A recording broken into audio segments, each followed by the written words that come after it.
Jérusalem, la ville 3 fois sainte, la vallée du Jourdain et la mer morte en dessous du niveau de la mer, la bande de Gaza dont on entend tant parler, bienvenue en Israël et en Terre Sainte. Nous allons survoler ce territoire du nord au sud en décollant de Nazareth, passage par le lac de Tibériade, puis descente plein sud le long de la vallée du Jourdain jusqu'à la mer morte, virage à l'ouest vers Jérusalem, puis Tel Aviv sur la côte, puis on suit la côte plein sud jusqu'à la bande de Gaza et puis retour pour un atterrissage au sud de Tel Aviv. Donc décollage de Nazareth en pleine Terre Sainte, ainsi nommée puisque c'est là qu'a vécu un certain Jésus de Nazareth il y a à peu près 2022 ans. L'aéroport est dans la plaine, assez loin de la ville elle-même, et avant d'atteindre Nazareth, on passe au-dessus de ce curieux village circulaire. Étonnant paysage. La ville de Nazareth, elle, se trouve devant nous sur ces collines surplombant la plaine cultivée. Et comme vous voyez, le village de Jésus a bien changé. C'est aujourd'hui une ville de 80 000 habitants. Ce sont majoritairement des Arabes, mais un tiers d'Arabes chrétiens pour 2 tiers d'Arabes musulmans. Et oui, il y a des Arabes chrétiens. En fait, arabe, ça veut simplement dire appartenant au groupe ethnique lointainement issu d'Arabie, donc rien à voir avec la religion. On va maintenant s'approcher du vieux centre de Nazareth, qui est à peu près au centre de la ville à notre gauche. C'est là que Marie, la mère de Jésus, a appris qu'elle allait avoir un enfant. La version de Fra Angelico est magnifique, mais il n'a pas cherché la véracité historique dans le décor. Et où Jésus a grandi et a appris le métier de charpentier avec son père adoptif Saint Joseph. Voilà, le vieux centre est maintenant devant nous, malheureusement avec des bâtiments 3D générés par ordinateur et pas très fidèles. Juste devant l'avion, voici l'église de l'Annonciation, construite entre 1960 et 69, sur les restes de multiples églises construites puis détruites au cours des siècles. Voici ce à quoi elle ressemble en vrai avec son architecture contemporaine. C'est ici que l'ange Gabriel serait apparu à Marie pour lui annoncer la naissance de Jésus. Juste en face, on va trouver l'église Saint-Joseph, à l'endroit où, selon la tradition,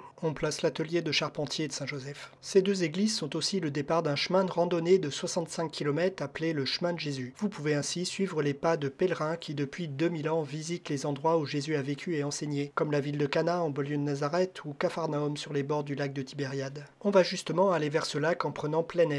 J'aurais même dû dire on va descendre vers ce lac, non pas que Nazareth soit vraiment en altitude, à peine de 300 mètres, mais le lac de Tibériade qu'on voit ici à l'horizon est plus de 200 mètres sous le niveau de la mer. Passage en passant au-dessus des kibboutz et autres villages floutés sur le simulateur, j'imagine pour des raisons de sécurité. Voici donc ce lac de Tibériade en passant au-dessus d'une ville qui s'appelle Tibériade tout simplement. Oui, c'est pas l'imagination qui débordait quand ils ont nommé ce lac. Et ce nom, Tibériade, vient simplement de l'empereur romain Tibère. Non pas qu'il soit venu ici, mais la ville a été construite par le fils du roi Hérode, et ce roi voulait bien se faire voir des Romains. Un autre nom de ce lac, c'est la mer de Galilée. Mais revenons à l'altitude, et là, regardez bien l'altimètre de l'avion, ce sont les chiffres à droite de l'écran. Et c'est indiqué en pied, donc il faut diviser par 3 pour avoir des mètres. Regardez, ça baisse, et hop, on passe le zéro. On est maintenant sous le niveau de la mer et pourtant on continue à descendre. Avouez que ça fait quelque chose de voler sous le niveau de la mer. En effet, ce lac est 212 mètres sous le niveau de la mer, ce qui fait à peu près 700 pieds. Mais bon, je vais pas descendre trop bas non plus parce que je vais pas choisi un hydravion et le test d'amérissage risque de mal se passer. Pour revenir à la Terre Sainte, ce lac et sa rive sont les lieux de plusieurs miracles de Jésus, comme la multiplication des pains, la pêche miraculeuse, la tempête calmée ou encore la marche sur l'eau. En allant vers le nord, sur la droite, on voit un grand plateau. C'est le plateau du Golan. C'est de là que viennent les sources qui alimentent ce lac de Tibériade, puis toute la vallée du Jourdain au sud de ce lac. Et c'est pour ça que ce plateau est stratégique pour l'alimentation en eau douce d'Israël. Mais manque de chance, à la création d'Israël en 1948, il est resté en territoire syrien. Mais à chaque problème, sa solution. Lors de la guerre des 6 jours en 1967, Israël a envahi ce plateau et depuis c'est une zone floue puisque la communauté internationale n'a jamais reconnu cette annexion et continue de considérer que c'est un territoire syrien plus de 50 ans plus tard. Petit coup d'œil sur la carte, on va maintenant repartir vers le sud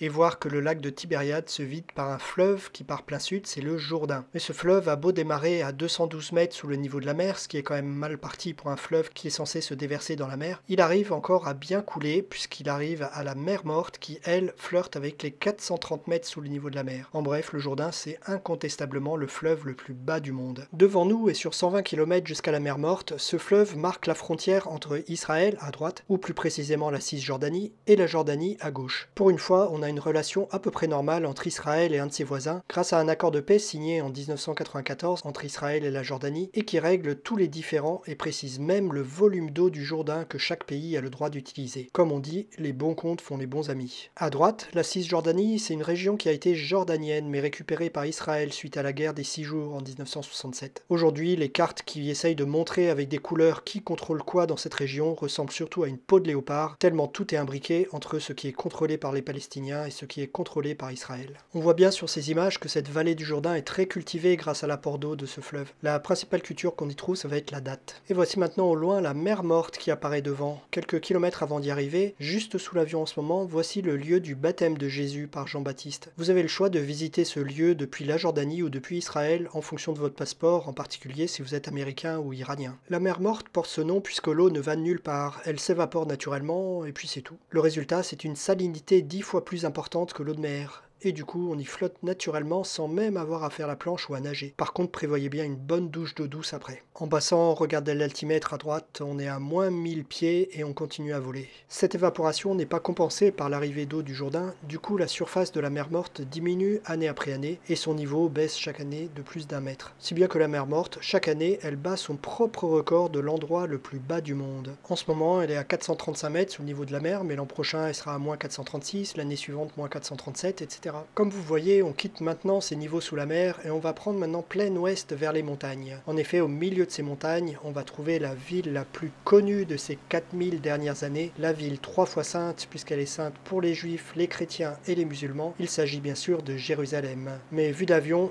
regardez, c'est à peine si on réalise qu'on aborde une ville de plus d'1 million d'habitants. Je n'exagère pas en disant que cela fait 4000 ans qu'elle est connue, puisque des vieux hiéroglyphes égyptiens datant de 2000 ans avant Jésus-Christ parlent déjà de cette ville sous le nom de Urushalem, qui signifie fondé par Chalem, un dieu de cette époque. Une autre étymologie part de Yerushalem, avec Yero qui signifie ville, et Shalem qui a donné Shalom en hébreu ou Salam en arabe, qui signifie la paix. Jérusalem voudrait donc dire la ville de la paix. Mais quand on voit ce qui se passe là-bas depuis 4000 ans, on peut se poser des questions. On arrive par les quartiers Est, donc la Cisjordanie, qui est en théorie sous contrôle palestinien, mais la réalité c'est que tout Jérusalem est passé sous contrôle israélien depuis 1967. On s'approche maintenant du centre historique de la vieille ville de Jérusalem. La grande tache blanche à droite sur la colline, c'est un immense cimetière juif. Puis on voit une petite vallée avec le jardin des Oliviers et de l'autre côté, le mont du temple reconnaissable de très loin grâce à l'immense coupole dorée du dôme du rocher. Ce dôme du rocher a été construit par les musulmans en 688 et a été restauré plusieurs fois. La coupole qu'on voit aujourd'hui date du XXe siècle, financée par le roi de Jordanie. Cette coupole indique l'endroit précis où, pour les juifs, Abraham a voulu sacrifier son fils à Yahvé et, pour les musulmans, l'endroit où Mahomet s'est élevé vers le paradis. Aujourd'hui, seuls les musulmans ont le droit de pénétrer à l'intérieur de ce bâtiment. Nouveau petit passage un peu plus serré pour voir à droite le jardin des Oliviers où Jésus a passé sa dernière nuit avant d'être livré aux Romains. L'église avec toutes les petites coupoles dorées, c'est l'église Sainte-Marie-Madeleine, de style russe car construite par le tsar Alexandre III. Jérusalem a décidément une histoire assez extraordinaire. Maintenant, grand virage vers l'ouest, puis sud, le grand bâtiment carré qu'on voit sous l'aile gauche, c'est la Knesset, le Parlement israélien. Et là-bas, le grand stade, c'est le Teddy Stadium, mais on voit bien que toute la ville s'étale de colline en colline. Dernier virage pour quitter Jérusalem par le nord-ouest, direction la côte de la Méditerranée. Elle au moins, elle est à l'altitude 0. On voit qu'assez rapidement, après les montagnes, on va retrouver une grande plaine fertile entièrement cultivée. On va trouver ici un certain nombre de kibbutz historiques. Ce sont des petits villages collectivistes créés au début du XXe siècle pour peupler ces terres à l'origine assez ingrates. Dans les kibbutz historiques, les enfants étaient même éloignés de leurs parents pour être élevés en collectivité et laisser les femmes disponibles pour travailler la terre avec les hommes. On voit au loin la Méditerranée et avant ça, l'aéroport qu'on voit, c'est celui de Tel Aviv, la capitale économique et financière d'Israël. On viendra se poser sur cet aéroport tout à l'heure à la fin de notre tour.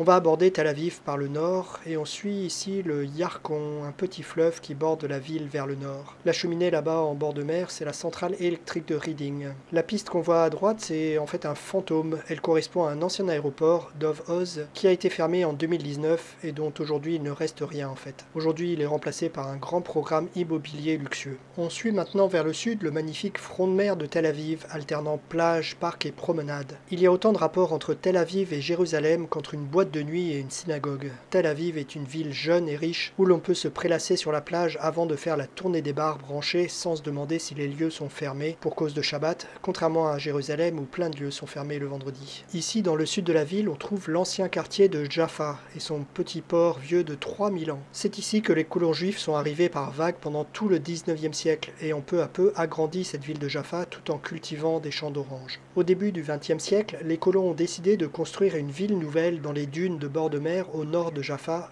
Tel Aviv et ainsi né. Tous les gratte-ciel qu'on voit aussi montrent que Tel Aviv, c'est une capitale technologique connectée à toutes les grandes entreprises mondiales. Coup d'œil à la carte, après la mer Morte, Jérusalem et Tel Aviv, on va maintenant reprendre notre voyage en suivant la côte vers le sud. Au sud de Tel Aviv, voici le grand port de Ashdod. Encore une cinquantaine de kilomètres vers le sud et voici la dernière centrale électrique, la centrale Rutenberg. C'est la dernière grande infrastructure de la côte puisqu'après commence une zone très particulière, la tristement célèbre bande de Gaza. C'est l'avantage d'être dans un simulateur, si j'essayais de voler ici dans la vraie vie, j'aurais déjà été abattu au moins 18 fois par des avions de chasse israéliens. La limite de la bande de Gaza se voit bien à gauche avec cette ligne qui part à angle droit de la côte. C'est en réalité une barrière infranchissable car surveillée par des capteurs automatiques et des armes télécommandées pour éviter d'exposer des soldats israéliens sur cette frontière. Il n'y a que 2 checkpoints pour traverser ce mur, dont un est uniquement réservé aux marchandises. Vue du ciel, la bande de Gaza frappe par sa densité d'habitation et surtout le peu d'immeubles vu la difficulté à importer le moindre matériel de construction. En continuant le long de la côte, cette bande s'arrête aussi brutalement qu'elle a commencé, avec ce hameau à gauche de l'avion sur la frontière égyptienne. Juste après, on trouve uniquement le désert égyptien. Virage à gauche, on remonte maintenant plein est à la frontière entre Gaza à gauche et l'Égypte à droite. Plus loin, on arrive maintenant au coin sud-est de la bande, la frontière ensuite repart plein nord. À gauche, on distingue ici des champs avec une zone qui fait furieusement penser à une piste d'aéroport. Eh ben, c'est bien cela. C'était l'aéroport international Yasser Arafat, financé par la communauté internationale pour 68 millions de dollars quand même. Il a été inauguré en 1998 par Yasser Arafat, président à l'époque de l'autorité palestinienne, et le président américain Bill Clinton. Mais cet aéroport n'aura pas duré bien longtemps. 4 ans plus tard, suite à de nouvelles attaques palestiniennes, l'armée israélienne en représailles a rasé à coups de bulldozer cet aéroport flambant neuf, et aujourd'hui, il ne reste plus rien. On a maintenant repris un cap plein nord pour rejoindre l'aéroport de Tel Aviv où on va aller se poser. J'espère que ce nouveau voyage en compagnie de Pascal Airlines, la seule compagnie qui vous fait voler même en cas de pénurie d'essence, vous aura intéressé et vous aura donné envie de mieux découvrir ce pays de contrastes et de religions. N'hésitez pas à vous abonner à ma chaîne, c'est un super encouragement pour continuer à vous faire ces vidéos. Renvoyez l'adresse de ces vidéos à ceux que vous connaissez et qui aiment voyager, et surtout à très bientôt sur Pascal Airlines.